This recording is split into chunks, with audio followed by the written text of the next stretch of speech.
Hello，大家好，我係輔政師 Johnny，我係抗病治抑鬱病研究系列嘅作者。我自己本身都係一名既資深又專業嘅抑鬱病病人，患上抑鬱病亦都已經超過30年啦。我去寫抗病治嘅目的就係希望可以徹底解決抑鬱病。各位觀眾、聽眾，大家好。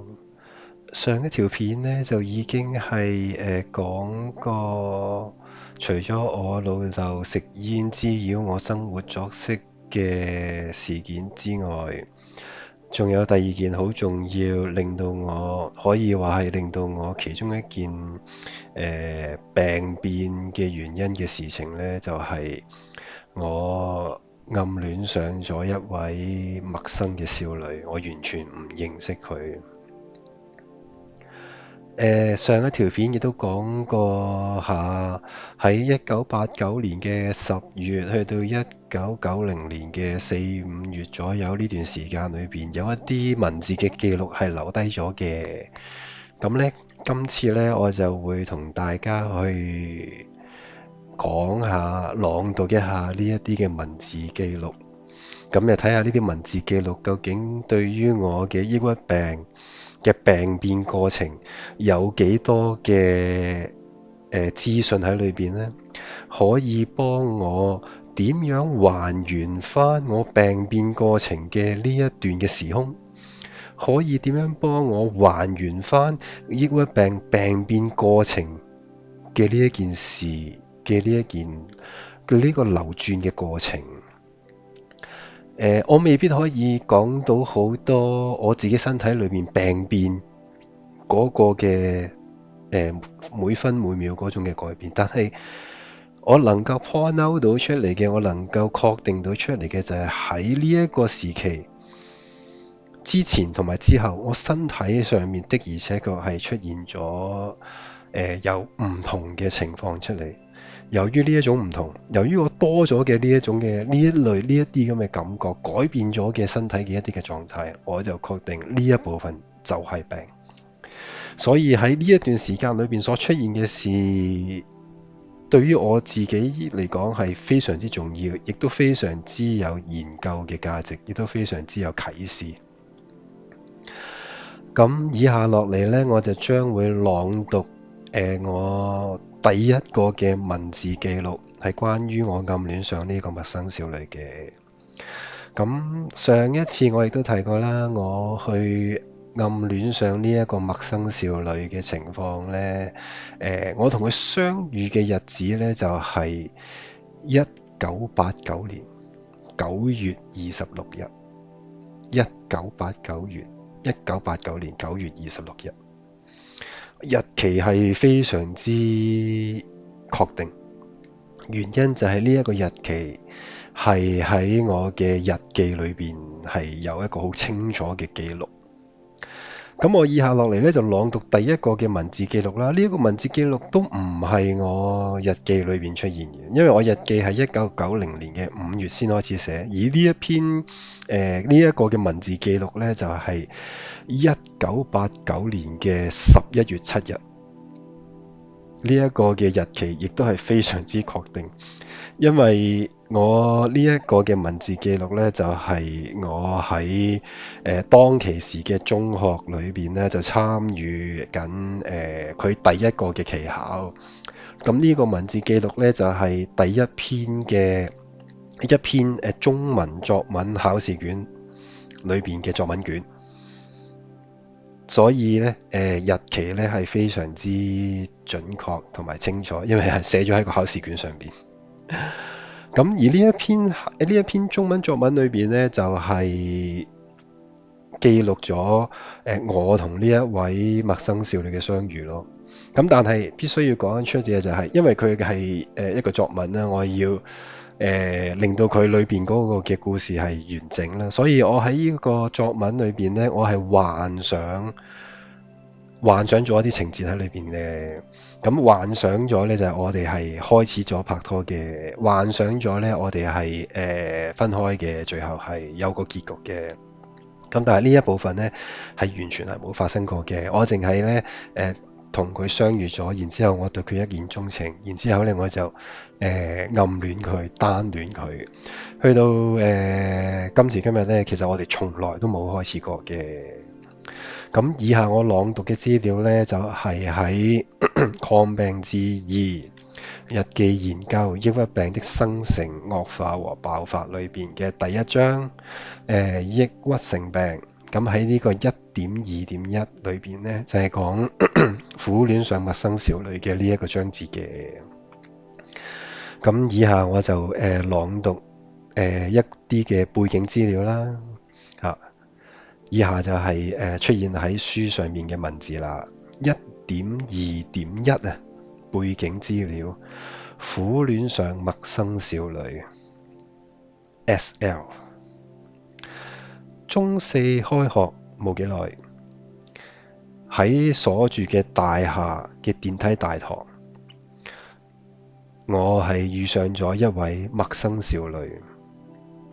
並且對於呢一個陌生少女係一見鍾情，愛火係一觸即發，而且係一發不可收拾。可惜嘅係，我一直都冇辦法去結識到呢一位陌生少女，而好多嘅時候就係連想見佢一面都冇辦法做到。我同呢一位陌生少女相遇嘅日子就係喺1989年嘅9月26日，相遇嘅地點呢，就係所住嘅大廈嘅電梯大堂。相遇嘅嗰一刻就係放學嘅時間，大概就係下午4點半至到5點鐘左右。而呢一位陌生嘅少女應該係剛剛咧喺幼稚園裏邊接咗佢細妹放學返屋企，一段苦苦嘅痴戀呢，就喺呢一刻開始。我呢，曾經將呢一次邂逅嘅經歷寫成為一篇嘅散文，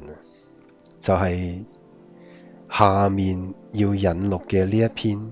我最難忘的一件事呢一篇文章。而呢一篇文章呢，就係我中學4年級第一次段考中文科作文試卷裏面完成嘅。考試嘅日期呢，就係1989年11月7日。可能係一個微妙嘅巧合，喺試卷裏面睇到呢一個作文題目，就正好可以將自己呢一段難忘嘅經歷寫落嚟，亦都可以整理一下鬱悶嘅思緒，同時又可以將埋藏喺心裏邊嘅情感好好抒發。而以下嘅就係我最難忘的一件事嘅全文。我最難忘的一件事，人人都有自己最難忘嘅一件事。一個成功嘅商人，相信佢最難忘嘅就係賺得第一個100萬。而我呢一個16歲嘅學生，亦都有一段難忘嘅感情。喺我15歲嗰一年嘅某一日，我放學返屋企，啱啱就遇上啲飛仔鬧事，而對象呢，就係同我一個年紀差唔多嘅一個嘅女仔。嗰時候呢一班飛仔都只係用說話嚟到去撩呢一個女仔呢，所以我都冇去理，而事實上我都理唔到呢。好啦，當我放學去到呢一個升降機嘅大堂，呢個女仔隨後就嚟到啦，而嗰班飛仔亦都跟住佢。佢唔知道點樣做，就走埋咗去我身邊。嗰陣時我就人急智生，一口呢就認咗佢係我嘅女朋友。可能我嘅身材都比佢哋呢班飛仔大過少少咧，所以佢哋都冇進一步嘅行動就走咗啦。嗰一刻，升降機前面就只係得我同埋佢兩個人。佢向我道謝，但係我就唔好意思咁望住地下。但係當我抬高頭睇見佢嗰一雙水汪汪嘅眼睛，心裏邊不禁一震。佢嗰個櫻桃小嘴紅到好似兩片玫瑰花瓣咁樣樣，襯托住佢瓜子嘅面型，短短嘅頭髮，睇到我有啲入神。直至到電梯到咗啦，我先至醒一醒。我哋兩個行入咗電梯之後，佢就亦都唔繼續唔停咁樣樣向我道謝，咁又令到我唔好意思咧。但係喺呢個時候，我心裏邊已經對佢有一種莫名其妙嘅好感，而相信喺呢個時候，我亦都已經中意咗佢，所以我就跟住就同佢講：你一個女仔，你驚唔驚嘅？使唔使我送你返屋企啊？佢就立即答我，佢需要嘅。自從呢一次之後，我就日日咁樣樣送佢返屋企。我同佢嘅戀愛史亦都喺呢個時候開始。喺呢一段美好嘅光陰裏邊，我同佢經常一齊去玩呢，去睇戲，去行街，去買嘢等等。初時我同佢嘅相處亦都冇乜嘢，但係大家相處咗越來越係了解對方嘅時候，咁就令到我哋越嚟越唔能夠接受對方。可能大家年紀都係細，唔識得愛情嘅真意義係乜嘢，就係喺接受唔到對方嘅原因底下分咗手。一段純真嘅感情亦都咁樣完結。我仲記得佢喺分手時候大方咁講咗句：我哋仲係朋友。呢一段刻骨銘心嘅初戀經驗，喺我每晚夢回嘅時候，亦都回味一番。當時嘅情懷，所付出嘅情感，到依家亦都覺得回味無窮。我最難忘的一件事，全文完結，文章就係喺1989年11月7日完成。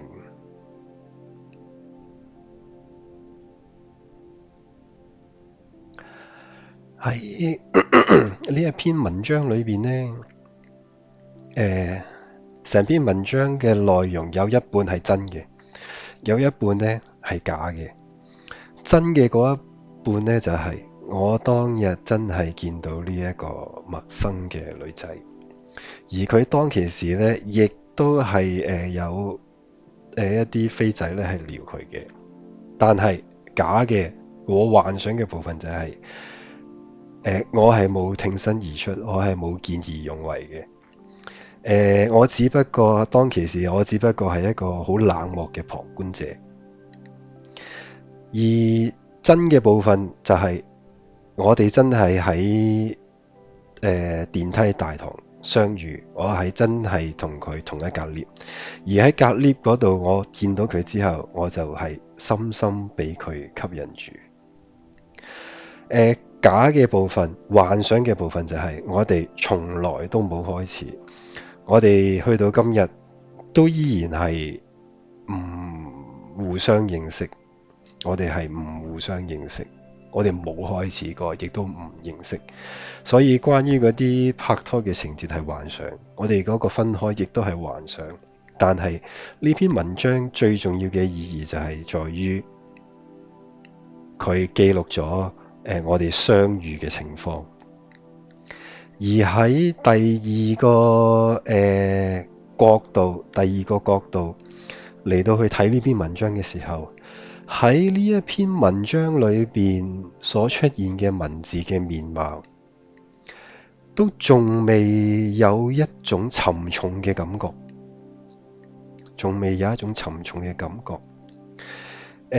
我見到呢一個女仔，我俾呢個女仔吸引住，我愛上佢。喺文章裏邊都仲有一種好歡欣、